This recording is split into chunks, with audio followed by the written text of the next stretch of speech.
Last lecture में हमने discuss किया था डोमिनेंस तक। अब हम उससे आगे डिस्कस करने जा रहे हैं स्ट्रेटिफिकेशन को।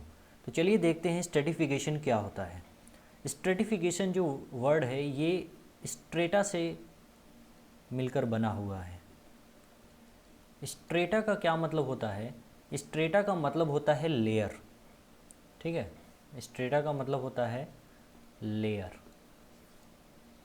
तो स्ट्रेटिफिकेशन क्या होता है? स्ट्रेटिफिकेशन वर्टिकल प्लांट कम्युनिटी का vertical layering. So vertical layering of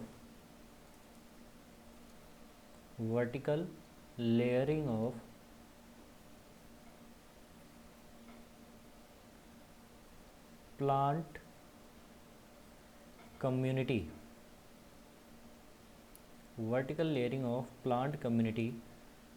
according to their different growth habitat या growth habits, according to their different growth habits। अब इसको समझने के लिए एक एग्जांपल मैं आपको देता हूँ। सपोज दिस इज़ लैंड, और इस पे सबसे पहले जो सरफेस पे चलते हैं उनको हम सरफेस ड्वेलर्स कहते हैं।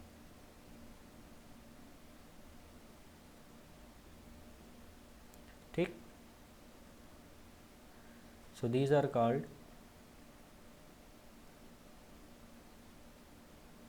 Surface dwellers. उनको क्या बोलेंगे? Surface dwellers.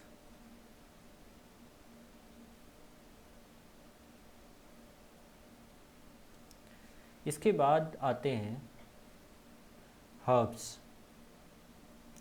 ठीक है, इसके बाद आते हैं हर्ब्स।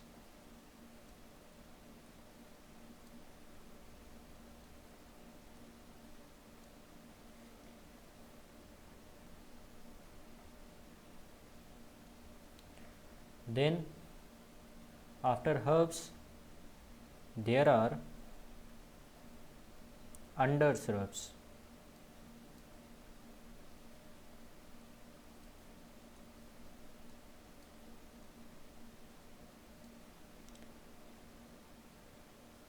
अंडरश्रब्स के बाद आते हैं श्रब्स।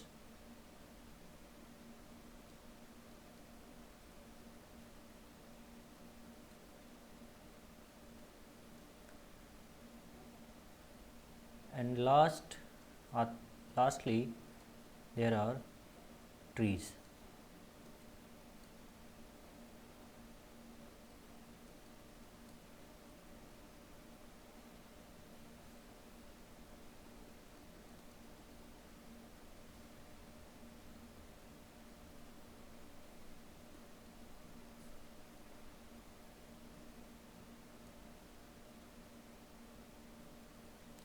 तो सबसे पहले आते हैं सरफेस ड्वेलर्स। ठीक है, सबसे पहले आते हैं सरफेस ड्वेलर्स। इसके बाद आते हैं हर्ब्स, इसके बाद undershrubs, then shrubs, then trees. So number 1 surface dweller, number 2 herbs, number 3 undershrubs, number 4 shrubs and number 5 trees. So ये जो एग्ज़ाम्पल है ये है फॉरेस्ट स्ट्रेटिफिकेशन का। ठीक, तो यहाँ पर मैंने आपको फॉरेस्ट स्ट्रेटिफिकेशन समझाया है। तो मैक्सिमम स्ट्रेटिफिकेशन कब कहेंगे? जब 4 to 5 स्ट्रेटा देखने को मिले, 4 to 5 स्ट्रेटा या लेयर देखने को मिले तो उसे मैक्सिमम स्ट्रेटिफिकेशन कहेंगे। ठीक है, मैक्सिमम स्ट्रेटिफिकेशन, मैक्सिमम स्ट्रेटिफिकेशन। और ये देखने को मिलेगा ट्रॉपिकल रेन फॉरेस्ट में, ट्रॉपिकल रेन फॉरेस्ट, जिसे मल्टी स्टोरीड फॉरेस्ट भी कहते हैं, जहाँ पर क्लियर स्ट्रेटिफिकेशन देखने को मिलता है। ठीक है, अब एक सवाल आता है कि स्ट्रेटिफिकेशन की ज़रूरत क्यों पड़ी, why do we need stratification, या why do plants need stratification. इसका आंसर ये है, पहले क्वेश्चन लिख देते हैं, why do plants need stratification.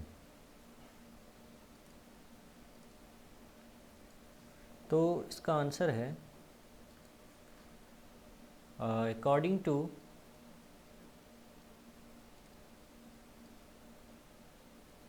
need of resources। which type of resources? जैसे लाइट। ठीक है, according to need of light, direct भी आप ये कह सकते हैं। तो ये था स्ट्रेटिफिकेशन, जिसमें मैंने एक एग्जांपल दिया फॉरेस्ट स्ट्रेटिफिकेशन। अब नेक्स्ट एग्जांपल से और इसको अच्छे से समझते हैं। तो जैसा कि मैंने बताया, स्ट्रेटिफिकेशन जो होता है, स्ट्रेटिफिकेशन ये प्लांट कम्युनिटी में होता है, ये फॉरेस्ट में भी हो सकता है, उसका एग्जांपल मैंने आपको दिखाई दिया है, माउंटेन्स में भी होता है, ठीक है, और लेक्स या फिर ओशियंस में भी होता है। ठीक है, तो सब में अलग अलग टाइप्स हैं, सब में अलग अलग फीचर्स हैं। तो लेक्स की अगर बात करें हम, तो लेक्स में ये डिवाइडेड है दो पार्ट्स में। एक तो बेसिस है टेम्परेचर का, ठीक है, एक तो बेसिस है टेम्परेचर का और दूसरा बेसिस है लाइट का। लाइट के बेसिस पे ये फर्दर 3 पार्ट्स में डिवाइडेड है और टेम्परेचर के बेसिस में भी ये 3 पार्ट्स में डिवाइडेड है। सो लाइट्स के बेसिस पे जो ये 3 पार्ट्स में डिवाइडेड है वो है लिटोरल, लिम्नेटिक और प्रोफंडल जोन। टेम्परेचर के बेसिस पे जो ये 3 पार्ट डिवाइडेड है वो है एपिलिम्नियन,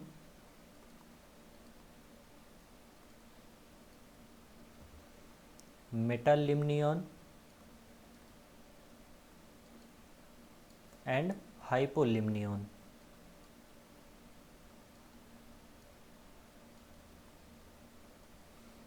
यहाँ पर लिम्नियन का मतलब, ये लिम्नियन या लिम्नियन, इसका मतलब है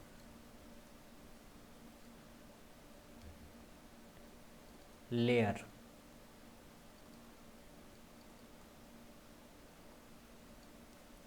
ठीक है,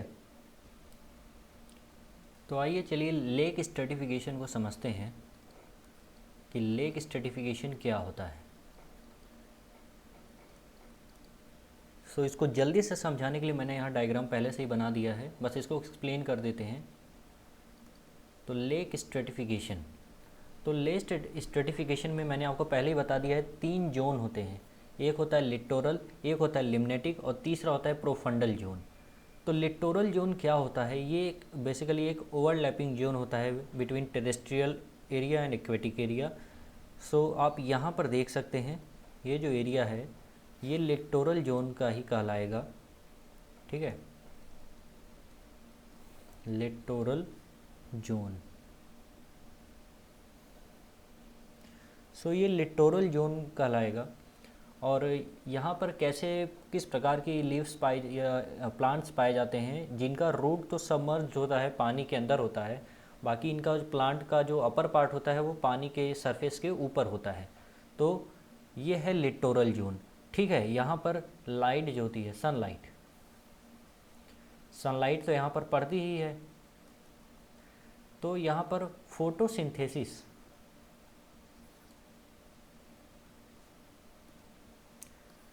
यहाँ पर फोटोसिंथेसिस जो होगा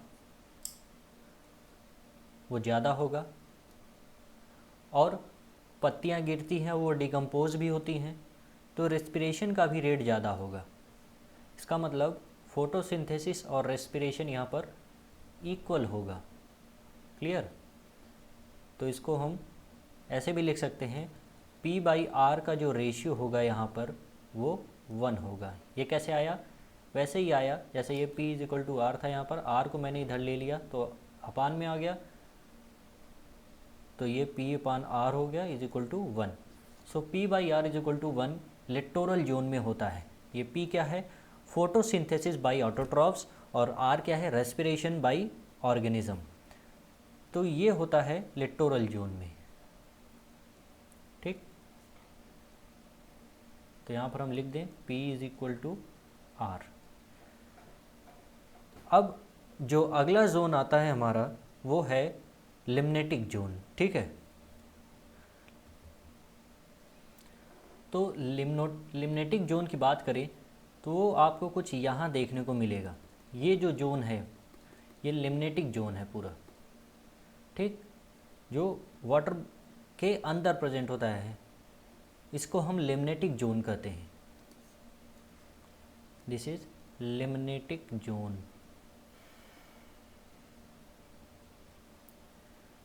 और जो लिटोरल जोन था हमारा वो एक इकोटोन एरिया था, मतलब जो जहाँ पर टेरेस्ट्रियल एरिया भी हो और एक्वेटिक एरिया भी हो। ठीक है, तो यहाँ पर जो प्लांट्स पाए जाते हैं वो एम्फीबियंस नेचर शो करते हैं, जिसमें दोनों आते हैं, टेरेस्ट्रियल भी और एक्वेटिक भी। ठीक है,